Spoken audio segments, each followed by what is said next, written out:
Dear future generations, I think I speak for the rest of us when I say, sorry. Sorry we left you with our mess of a planet. Sorry that we were too caught up in our own doings to do something. Sorry we listened to people who made excuses to do nothing.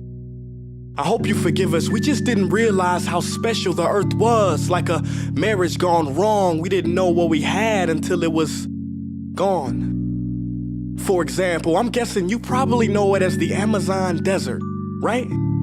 Well, believe it or not, it was once called the Amazon rainforest, and there were billions of trees there, all of them gorgeous. And oh, you don't know much about trees, do you?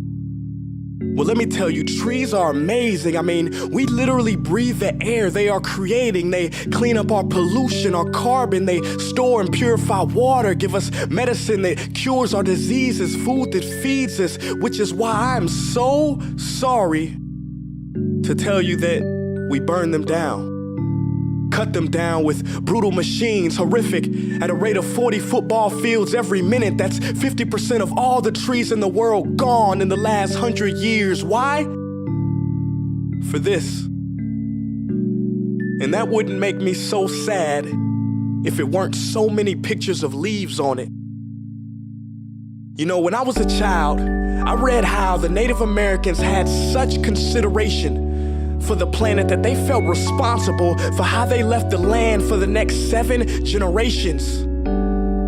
Which brings me great sorrow, because most of us today don't even care about tomorrow. So I'm sorry. I'm sorry that we put profit above people, greed above need, the rule of gold above the golden rule. I'm sorry we use nature as a credit card with no spending limit, overdrafting animals to extinction, stealing your chance to ever see their uniqueness or become friends with them. Sorry we poison the ocean so much that you can't even swim in them. But most of all, I'm sorry about our mindset, 'cause we had the nerve to call this destruction progress. Hey Fox News, if you don't think climate change is a threat, I dare you to interview the thousands of homeless people in Bangladesh. See, while you were in your penthouse nestled, their homes were literally washed away beneath their feet due to rising sea levels. And Sarah Palin, you said that you love the smell of fossil fuels. Well, I urge you to talk to the kids of Beijing who are forced to wear pollution masks just to go to school. See, you can ignore this, but the thing about truth is, it can be denied, not avoided. So I'm sorry, future generations. I'm sorry that our footprint became a sinkhole and not a garden. I'm sorry that we paid so much attention to ISIS and very little to how fast the ice is melting in the Arctic. I'm sorry we doomed you, and I'm sorry we couldn't find another planet in time to move to. You know what? Cut the beat. I'm not sorry. This future, I do not accept it, because an error does not become a mistake until you refuse to correct it. We can redirect this. How? Let me suggest that if a farmer sees a tree that is unhealthy, they don't look at the branches to diagnose it, they look at the root. So like that farmer, we must look at the root, and not to the branches of government, not to the politicians run by corporations. We are the root, we are the foundation. This generation, it is up to us to take care of this planet. It is our only home. We must globally warm our hearts and change the climate of our souls and realize that we are not apart from nature, we are a part of nature. And to betray nature is to betray us. To save nature is to save us. Because whatever you're fighting for, racism or poverty, feminism, gay rights, or any type of equality, it won't matter in the least. Because if we don't all work together to save the environment, we will be equally extinct. Sorry.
Some experts are saying now that the whole world is heating up because of a global greenhouse effect. Scientists had been saying for a long time that climate change might occur, but 1988 is the year when Jim Hansen and his team at NASA say, both in the scientific peer-reviewed literature and in public, that it's actually happening. The changes in atmospheric composition that humans were making was going to have a big impact on the Earth's climate. The greenhouse effect has been detected, and it is changing our climate now. Hansen's testimony was reported on the front page of the New York Times, and there was actually a bill introduced into Congress, the National Energy Policy Act, to immediately begin to phase out the use of fossil fuels in order to prevent disruptive climate change. And of course, that was supported by the creation of the IPCC, the Intergovernmental Panel on Climate Change, that year. So there was political momentum, there was scientific momentum, there was strong scientific evidence, there was media attention, and then the whole thing kind of fell apart. The Earth Summit, a 12-day, 178-nation conference on the environment, began today in Rio de Janeiro. Battle lines are already drawn between the haves and the have-nots. So far, all the agreements are non-binding, requiring no specific action on the environment. As time has gone on, the scientific warnings keep intensifying, and yet there has been no effective political response. All political efforts to get a handle on this issue have essentially failed. I am the one that is burdened with finding the balance between sound environmental practice on the one hand and jobs for American families on the other. The agreement hammered out in Kyoto, Japan, requires industrialized nations to make substantial cuts in greenhouse gas emissions. The United States actually never ratified the Kyoto Protocol, which is one reason it didn't work. President Bush ignited a storm of controversy when he decided to abandon the Kyoto Protocol, which sets caps on the emissions of greenhouse gases in developed nations. Over 750 deaths have been reported. Powerful Category 5 storm is the strongest ever to hit the South Pacific nation. Data published by US and UK meteorologists say the sharp increase in 2015 can be attributed to human activities, notably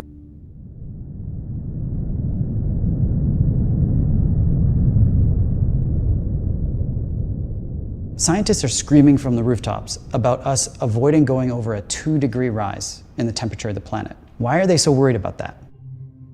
If we go over that amount of warming, there are feedback loops in our ecosystems, tipping points that climate change could spin out of control, and it happens like that. There are switches that can be tripped where suddenly you are in brand new territory and you don't even begin to know what to do about it. This is not a linear kind of problem that we're dealing with. This is very much an exponential kind of problem. Right now, we're on the edge of 3 major tipping points. The first one is the Arctic ice cap. That ice cap's like a mirror. It reflects the sun's light off of the Earth and keeps it from warming us up. But as it melts, you get a smaller mirror, which means a warmer Earth, which means more melting, which means more climate change. Another example is Arctic methane. We've got a gigantic amount of methane gas frozen into the tundra, and it is 50 times as toxic as CO2 is. It's CO2 on steroids. As it warms, and that methane gets released, it then causes global warming to get worse, which means it warms more, which means more methane released, which means worse warming, and all of that process spins out of control.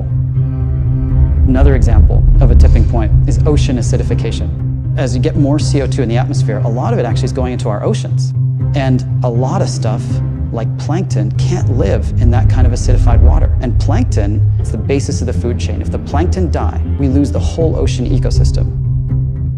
These kinds of feedback loops and tipping points are what keep me up at night, that we will hit one before we're able to turn things around. Even if we went cold turkey today, because of the time lags in our climate system, we've already signed up for things that we can't see yet.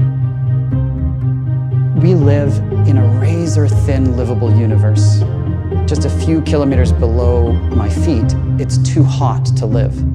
Just a few kilometers above my head, the air is too thin to breathe. It's not about a few more droughts and a few more storms. It's about a catastrophic shift in this fragile balance of our biosphere that threatens everything we love.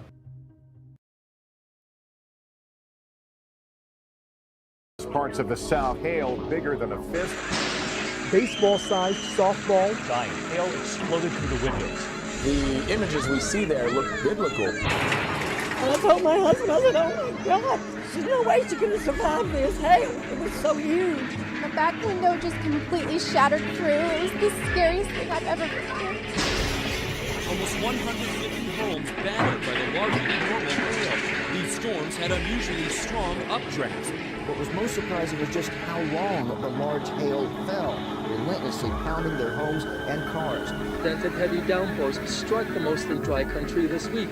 The floods have washed away cars and blocked roads. 126 cities have been affected by the floods. Nearly 2,100 people have been evacuated, plus 300 homes are underwater. This is epic. It's 1 month before we've ever seen the melt. 12% of the land glaciers are now melting.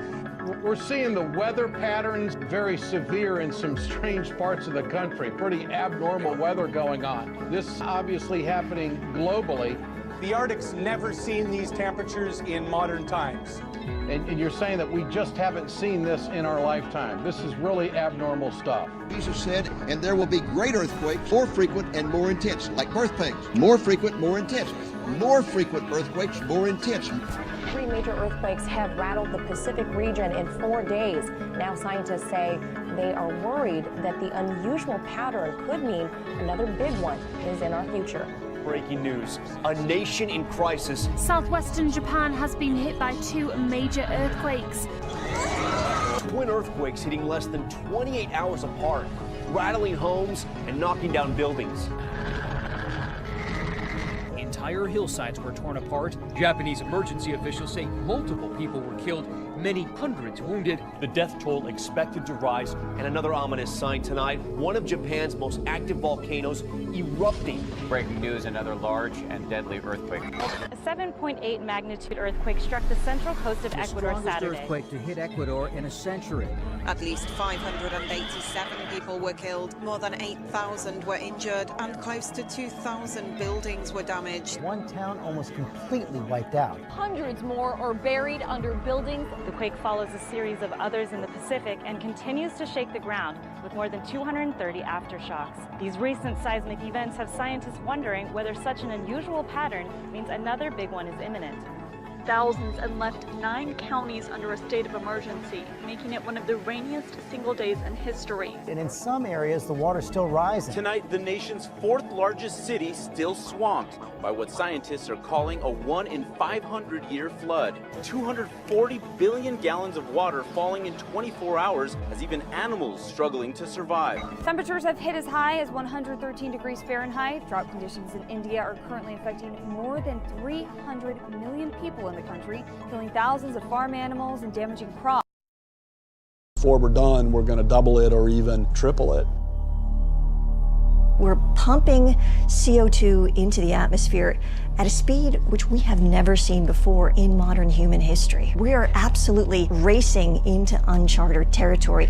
In our lifetime, human beings left behind the Holocene, this 10,000-year period of benign climatic stability that coincides with the rise of human civilization. We have crossed a great threshold, and we stand on the edge of others.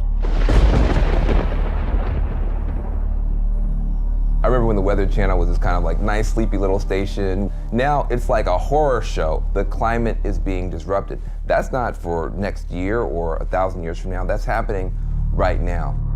What all climate scientists will agree on is that the entire atmosphere has changed. All the atmospheric dynamics has changed. So every event that happens now is in the context of climate change, is different from how it would have been.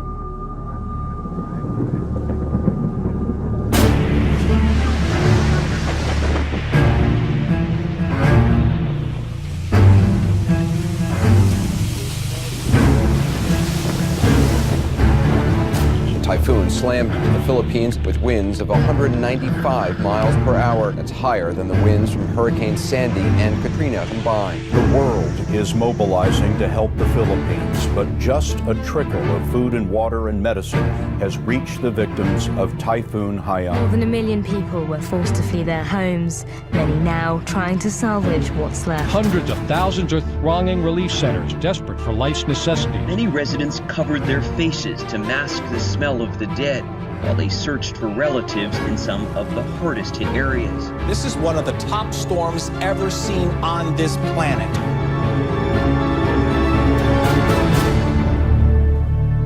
Mr. President, Your Excellency, what my country is going through as a result of this extreme climate event is madness.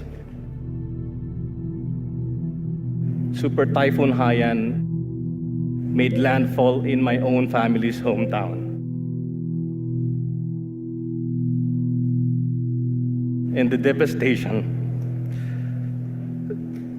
is staggering. I struggle to find words to describe how I feel about the losses. To anyone outside who continues to deny and ignore the reality that is climate change, I dare them to get off their ivory towers and away from the comfort of their armchairs. I dare them to go to the islands of the Pacific. We refuse as a nation to accept a future where super typhoons like Haiyan become a way of life. We refuse to accept that running away from storms, evacuating our families, counting our dead become a way of life. We simply refuse to. We can fix this. We can stop this madness.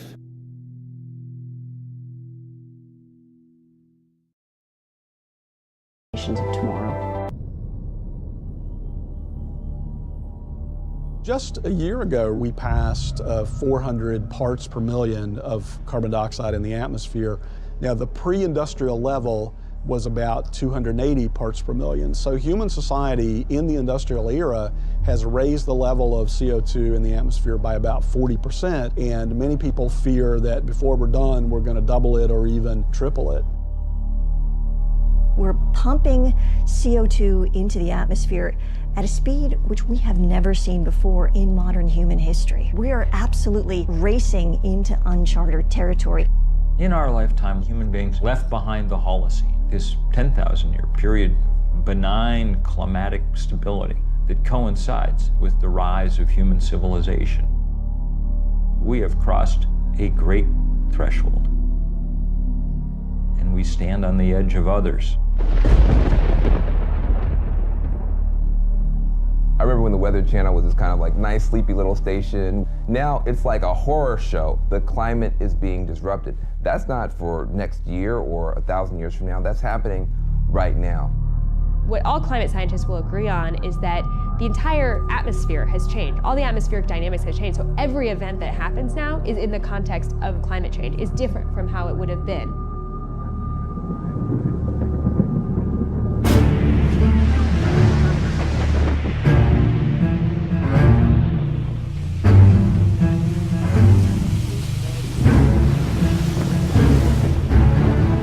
Typhoon slammed into the Philippines with winds of 195 miles per hour. That's higher than the winds from Hurricane Sandy and Katrina combined. The world is mobilizing to help the Philippines, but just a trickle of food and water and medicine has reached the victims of Typhoon Haiyan. More than 1 million people were forced to flee their homes, many now trying to salvage what's left. Hundreds of thousands are thronging relief centers, desperate for life's necessities. Many residents covered their faces to mask the smell of the dead while they searched for relatives in some of the hardest hit areas. This is one of the top storms ever seen on this planet.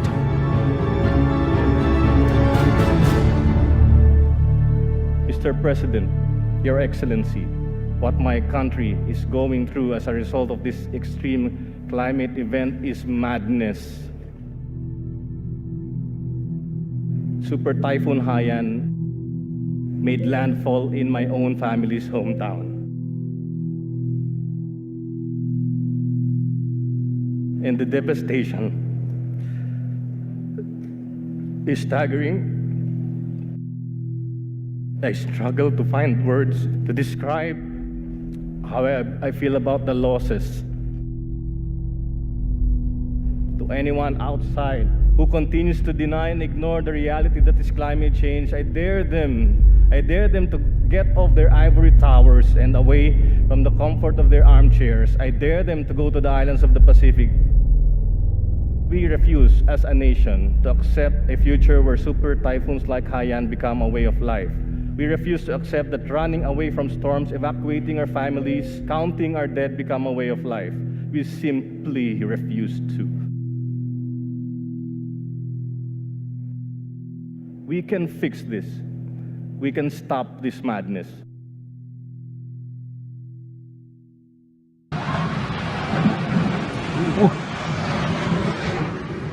Sàng đấy mình đã xong. Bông đụng đắp chân đây lá con.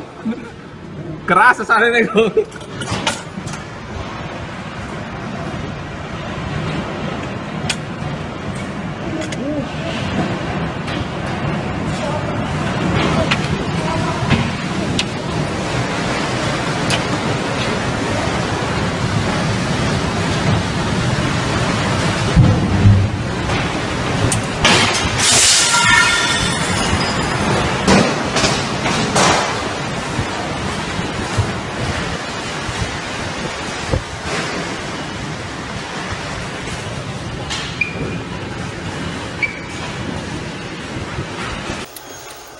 There's two of them. We need to go that way. No, God damn it, go back. We're fine. Chandler, go the fuck back. I'm not kidding.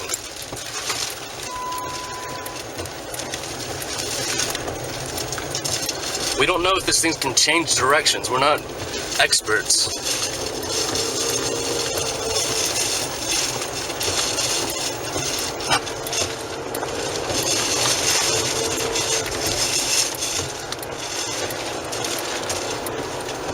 It's crossing the interstate right where we were.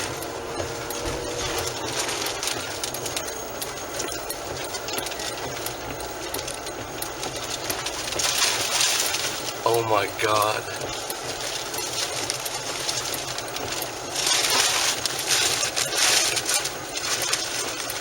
You can see. Go on! Yeah.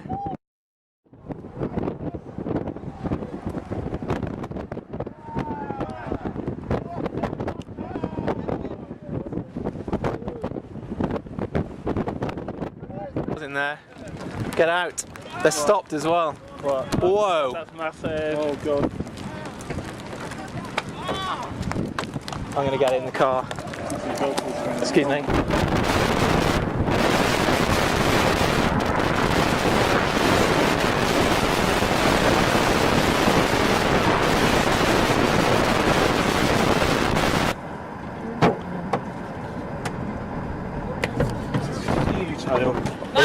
Are we going to move again? Just keep drifting south. Alright, can I give you that to just keep going? Oh my God, it's like baseball. Man, it's seriously going to hit us! I kid you not. It's gonna hit the shop. Oh my God. Fuck. Dude, where do we go? We've got nowhere to go. Oh my God.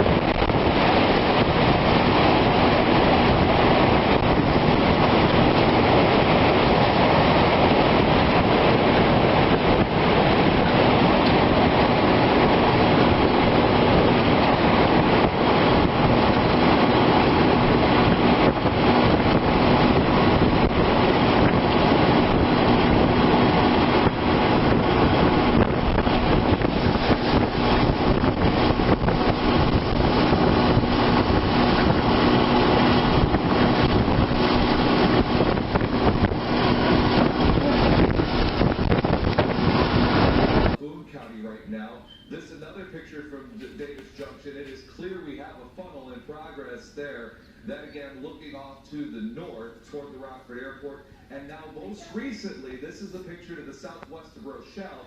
This is the storm that's producing the tornado. A report from law enforcement. Large tornado on the ground northwest of I-39 and I-88. So that's right by Rochelle. We'll be crossing I-39 shortly. That means that we'll be heading toward Creston. It will be a very close call for the city of DeKalb. I think it'll pass just to the north, but that will be a very, very close call there as well. But this is one that I think we'll have to watch for Sycamore moving forward. Let's go in. Process, I mean polluted. The byproduct of phosphate fertilizer fluoride is in our water supply. And even if you drink filtered water, most people are not taking a filtered shower or bath, and your skin absorbs more fluoride than you can drink. It gets into your body, exhausting the adrenal glands, giving you a relaxed feeling when coming out of the shower instead of a vibrant, energetic feeling. People are constantly loading their bodies with toxins to no end without ever doing a single cleanse. Go outside and look up. What do you think all those chemicals being sprayed in the sky do, amongst other things?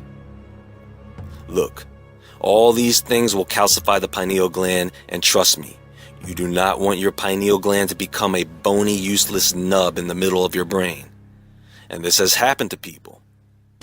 Can you imagine having a dramatic reduction in your body's production of those hormones and neurotransmitters I discussed earlier? This leads to a whole host of diseases, and it's pretty much lights out for that person if that problem isn't fixed.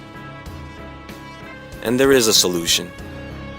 There are things you can do to decalcify the pineal gland and open up your third eye. First, never ever, ever drink tap water. Ever.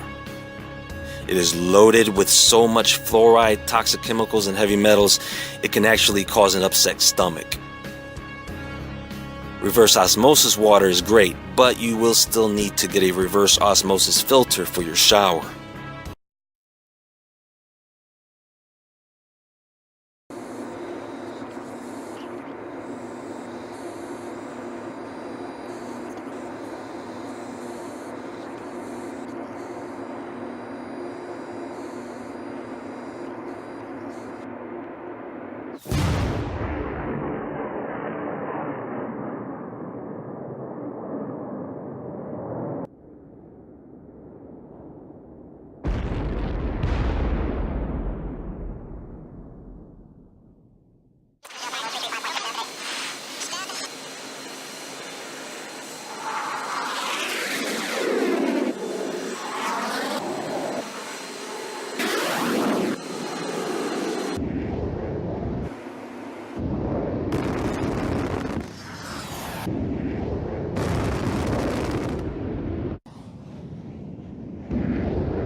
哎呦我去你妈的！这一冲这车还得往前跑，哎我操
！Destruction we are wreaking upon ourselves. First, we grew up fearing that nuclear war between the superpowers would annihilate us all. Today, that threat is far from eliminated.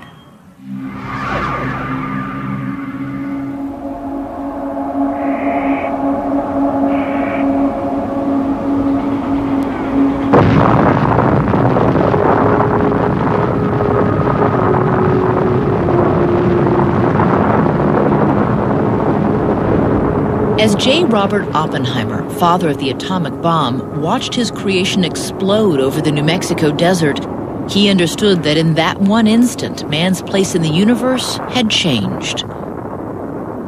I remembered the line from the Hindu scripture, the Bhagavad Gita. Now I am become death, the destroyer of worlds. I suppose we all thought that one way or another.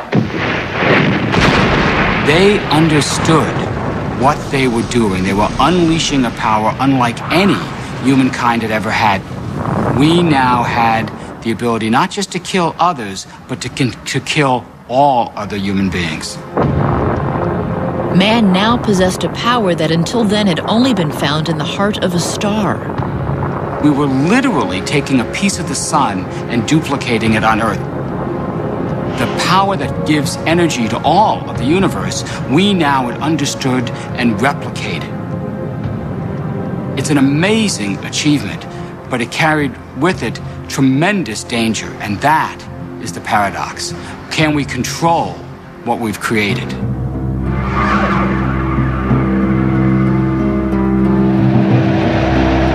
From the start, it was clear that we could not.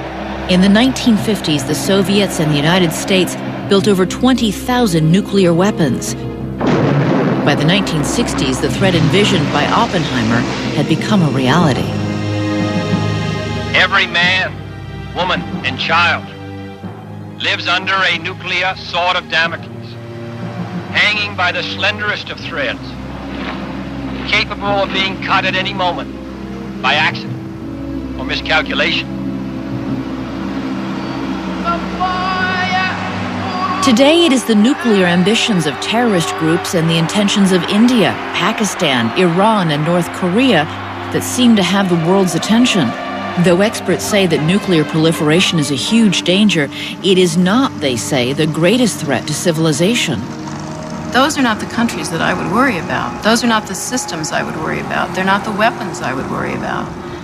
I think the elephant in the room is still the fact that Russia and the U.S. have not stood down from their Cold War launch readiness. The Russians and the U.S. still have thousands of weapons, many of them ready to launch within 15 minutes or less. The number of weapons we have is the equivalent of 80,000 Hiroshima bombs. The bomb on Hiroshima killed 100,000 people, and we've got 80,000 of those. We could kill 8 billion people. There are only 6 billion on the planet. In a world where Russia and the U.S. are at peace, what could set off a nuclear exchange? There's several ways a nuclear war could start within the next decade or so. The most likely is by accident. A side misinterprets the actions of the other, thinks that they've launched a nuclear attack, and they respond in kind. The U.S., like Russia, does not have a functioning missile defense system. So if U.S. radar picked up an incoming rocket, we would have only 15 minutes to decide how to respond. The government has run simulations about what might happen under these circumstances. We've run a lot of exercises on what happens if U.S. forces see an incoming missile, but we've never actually experienced that. In all likelihood, it would go as drilled. The incoming missile would be seen, the president would be notified, and would order a retaliatory strike. But once they see our missiles going over to strike them, they're likely to send theirs over towards us. Experts say an exchange of just 20 missiles has the potential to transform the planet. You set off a large number of nuclear explosions, you were going to put in the atmosphere enough debris to block off the sun's light. This would last for years. This so-called nuclear winter would feel very much like the aftermath of a supervolcanic eruption or a massive asteroid impact. There is, of course, a crucial difference. This apocalypse is of our own making. That nuclear sword of Damocles that Kennedy spoke so eloquently about still hangs over our head. There is a possibility that the human race could go extinct. Plastics of all kinds, antibiotics, and artificial fertilizers, etc. And mud flows as a consequence of the thawing of the permafrost, as well as through extreme rainstorms. On the surface of the Earth and on the floor of the ocean, there arise fissures in the Earth's mantle, and consequently the CO2 output will continue to drastically increase and probably double within the next 15 years, whereby inevitably more and more climatically conditioned natural catastrophes will appear and cause monstrous destruction.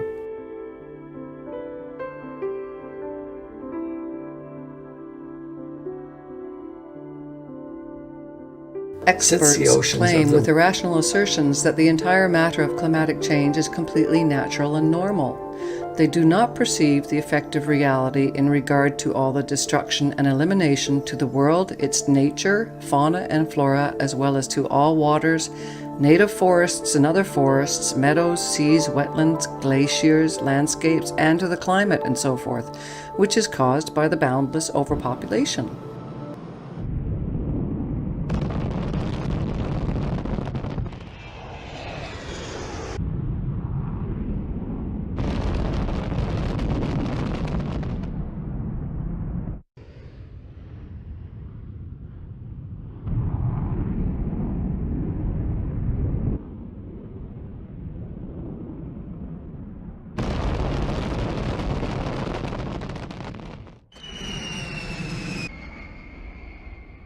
And we're going to start the mix with the end of days. It was seen in Australia overnight. Yeah, take a look at this. Wow. This freaky springtime storm in Australia was seen in Brisbane yesterday. We're getting word. Look at this guy. He posted that this was a reminder to never go to Brisbane in the spring. Wow. When he posted that video. 28,000 lightning strikes recorded in this storm that took place 6:30 in the evening. That last night. is crazy. You know.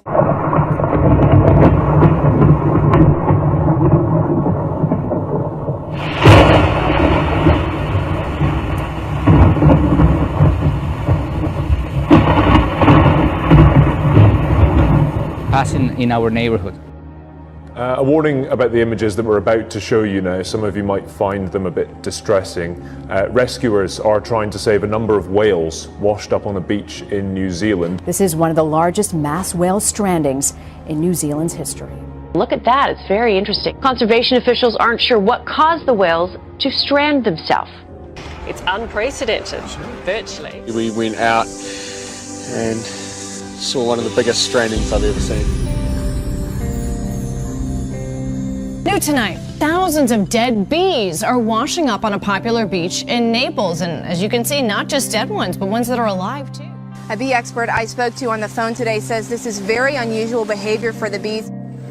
A plague of vast proportions. Countless locusts have swarmed Bolivia, causing the government to raise the alarm. This is what's left of the Lijiang River, a UNESCO-approved scenic spot in Guangxi. Algae blooms like this one can lead to dead zones, patches of water where literally nothing can survive. Across China, 90% of the groundwater is contaminated, according to the Asia Water Project. In Shanghai, only 3% of water is safe for drinking, according to a 2013 Shanghai water census. And over half the water is deemed so polluted it can't be used for anything. Not industrial use, not even in a fountain. Remember the 2010 BP Deepwater Horizon oil spill in the Gulf of Mexico? This one in Dalian was 4 times the size. According to the World Bank, every year, 250,000 Chinese people die prematurely because of pollution. China tried to block the release of that report because of concerns it would cause social unrest. Party mouthpiece CCTV ran a story with 5 reasons why this pollution turns out to be a great thing. Meanwhile, potentially dangerous storms are pushing through the south and heading towards the northeast, while a second round of severe weather heads for Texas. Hail the size of baseballs pounded parts of Texas and Arkansas yesterday, damaging many cars, homes, buildings. Meteorologist Lisa Villegas from our Dallas-Fort Worth station KTVT is tracking another possible round of severe weather.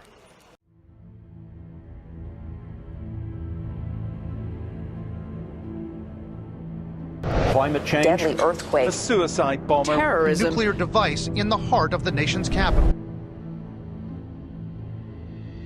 Let's face it, we are going to strangle our own planet. Emissions of greenhouse gases into the atmosphere are constantly growing. Thanks to our insatiable appetites, the climate is getting warmer. And in just a few hundred years, it will be impossible to live in some places because of the high temperatures. There are more and more machines, and the population of the globe is growing, along with the need for more and more food. We simply demand too much. No one wants to restrict or limit themselves, but it must be done.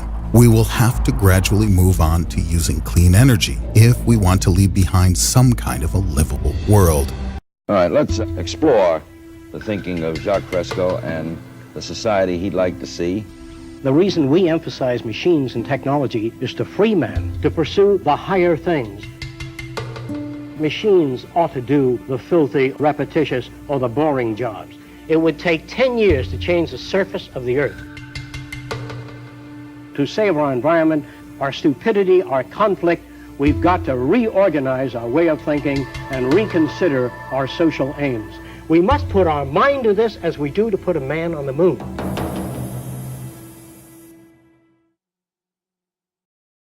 Like many kids, when I was 6 years old, I dreamed of flying in space. I'm old enough that back then the only astronauts were Flash Gordon and Buck Rogers. Guards will blast them to pieces before they land. And I went on and became a professional astronomer. I was lucky enough to get selected in the first group of shuttle astronauts. We trained for a long time, and of course you go through many different types of simulators. But when you're actually sitting up there on the rocket, you realize that, hey, this is not the simulator.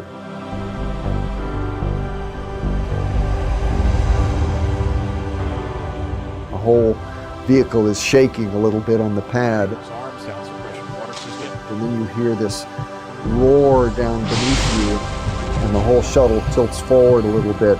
And then as it comes back to the vertical position, then all of a sudden, wham, the solid boosters ignite. And there's an incredible vibration and noise. And for the next 2 minutes, there is just so much power that you're sitting on top of.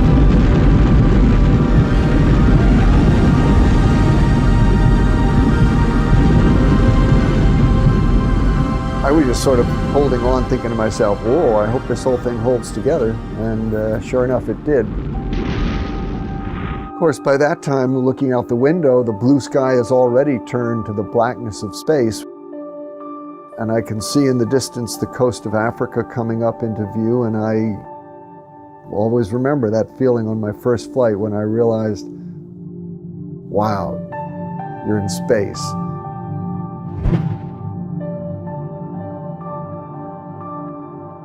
You see from orbit the sunrises and sunsets 16 times every 24 hours. Flying over the Earth at night, in particular, gives you a real sense of human civilization. Because during the day, you look down and you see the colors of the Earth, you see the forms of the landmass of the continents. There's a lot of beautiful things to see during the day. There's also the view of the impact that humans have had on our planet, and that can be pretty scary. Over the course of 11 years of flying, I watched as the Amazon jungle was continually being deforested. At night, you constantly see agricultural burning all over the world. So you could see harbors being silted up. You could see in Africa how the tree line would go up every year. And of course, we know about global warming and what we're doing to the atmosphere. That's the other thing that you really get a sense of from space, is how thin our atmosphere is.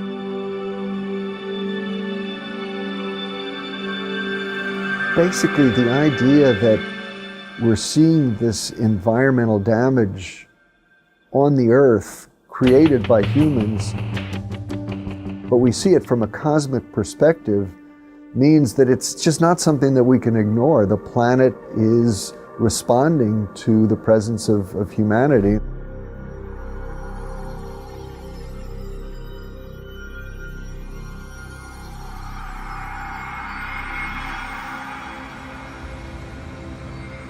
The Earth is a very small stage in a vast cosmic arena.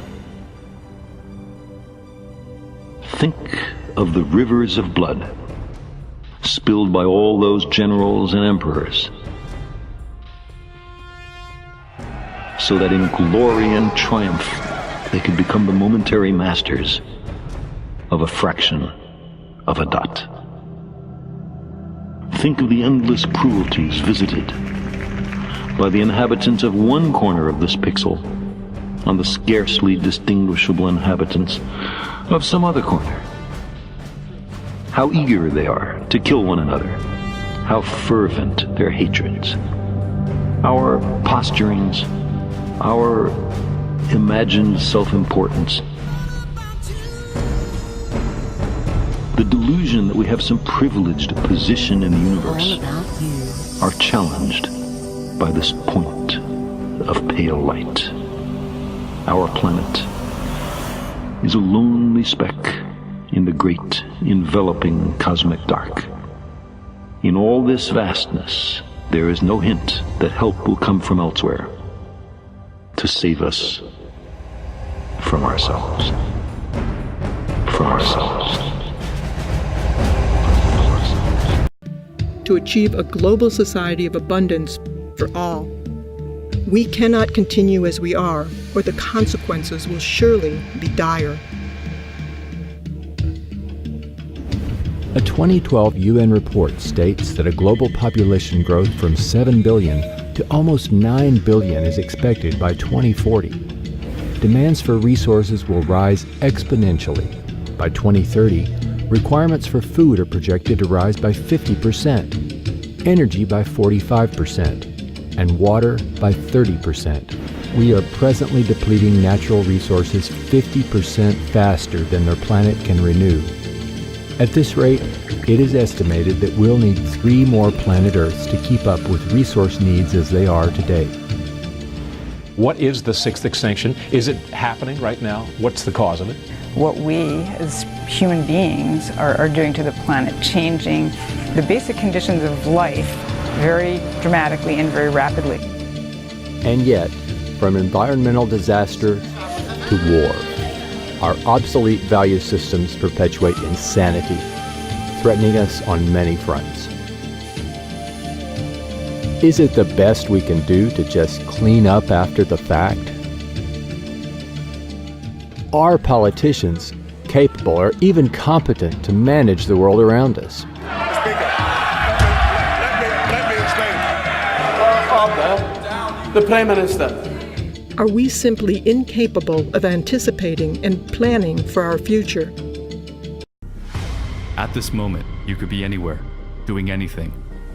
Instead, you sit alone before a screen. So what's stopping us from doing what we want, being where we want to be? Each day we wake up in the same room and follow the same path to live the same day as yesterday. Yet at one time, each day was a new adventure. Along the way, something changed. Before, our days were timeless. Now our days are scheduled.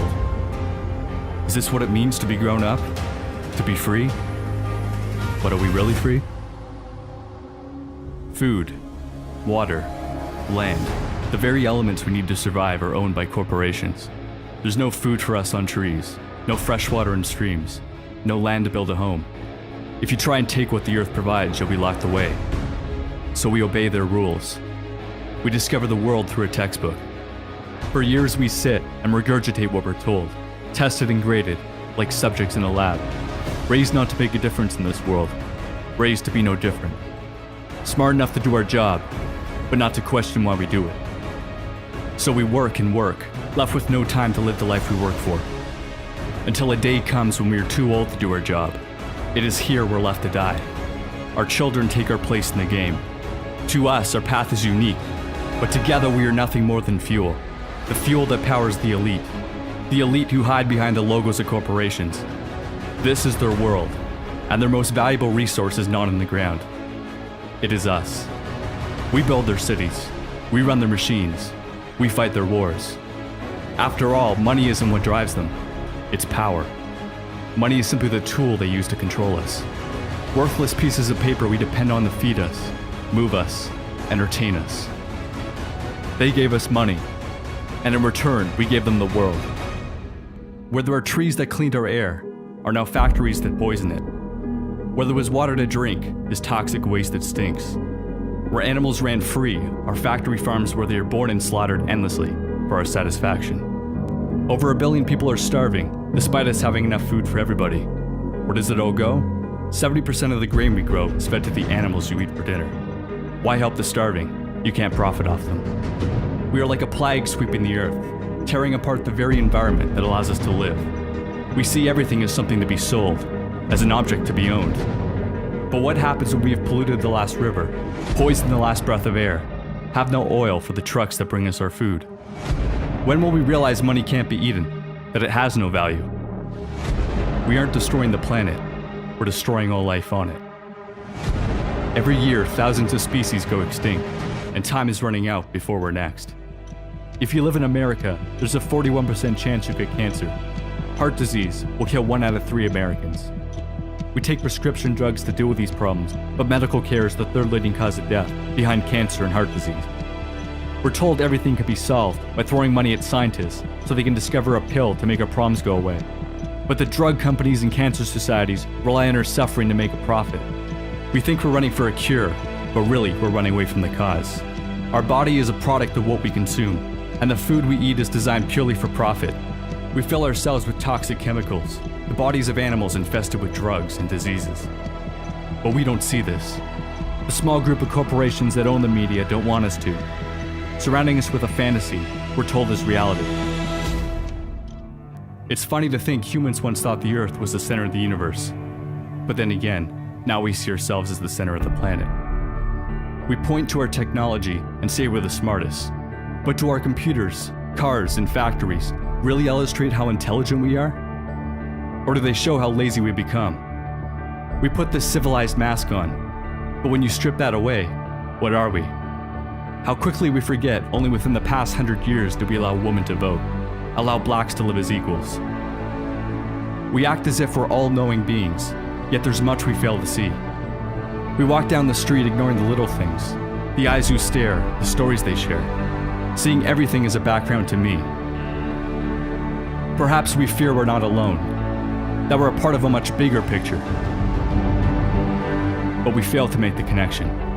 We're okay killing pigs, cows, chickens, strangers from foreign lands, but not our neighbors, not our dogs or cats, those we have come to love and understand. We call other creatures stupid, yet we point to them to justify our actions. But does killing simply because we can, because we always have, make it right? Or does it show how little we've learned, that we continue to act out of primal aggression, rather than thought and compassion? One day, the sensation we call life will leave us. Our bodies will rot, our valuables recollected. Yesterday's actions will remain. Death constantly surrounds us. Still, it seems so distant from our everyday reality. We live in a world on the verge of collapse. The wars of tomorrow will have no winners. For violence will never be the answer. It will destroy every possible solution. If we all look at our innermost desire, we will see our dreams are not so different. We share a common goal, happiness. We tear the world apart looking for joy, without ever looking within ourselves. Many of the happiest people are those who own the least. But are we really so happy with our iPhones, our big houses, our fancy cars? We've become disconnected, idolizing people we've never met. We witness the extraordinary on screens, but ordinary everywhere else. We wait for someone to bring change, without ever thinking of changing ourselves. Presidential elections might as well be a coin toss. It's two sides of the same coin. We choose which face we want, and the illusion of choice, of change is created. But the world remains the same. We fail to realize the politicians don't serve us. They serve those who fund them in the power. We need leaders, not politicians. But in this world of followers, we have forgotten to lead ourselves. Stop waiting for change, and be the change you want to see. We didn't get to this point by sitting on our asses. The human race survived not because we are the fastest or the strongest, but because we work together. We have mastered the act of killing. Now let's master the joy of living.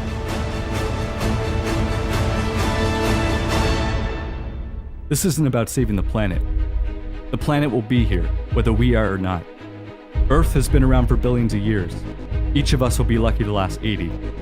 We are a flash in time, but our impact is forever. I often wish I lived in an age before computers, when we didn't have screens to distract us. But I realize there's one reason why this is the only time I want to be alive. Because here today we have an opportunity we never had before. The internet gives us the power to share a message and unite millions around the world. While we still can, we must use our screens to bring us closer together rather than farther apart. For better or worse, our generation will determine the future of life on this planet. We can either continue to serve this system of destruction until no memory of our existence remains, or we can wake up, realize we aren't evolving upwards, but rather falling down. We just have screens in our faces so we don't see where we're heading. This present moment is what every step, every breath, and every death has led to. We are the faces of all who came before us. And now it is our turn.